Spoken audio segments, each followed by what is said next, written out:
రాజ్యమేది లేదు గాని రాణిలాగా చూసుకుంటా, కోట కట్టలేను గాని కళ్ళల్లో నిన్నే దాచుకుంటా. రాత ఎట్లా రాసి ఉన్నా ఆ మార్చి నీతో రాసుకుంటా. స్వర్గమంటూ ఉన్నదంటే అది నీతోనే ప్రతిరోజు పంచుకుంటా.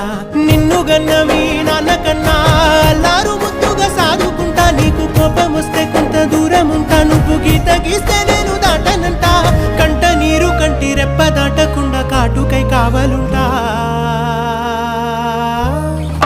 రాంబాయి నీ మీద నాకు మనసాయనే, ఏనాడు నిన్ను వీడిపోని నీడైతనే.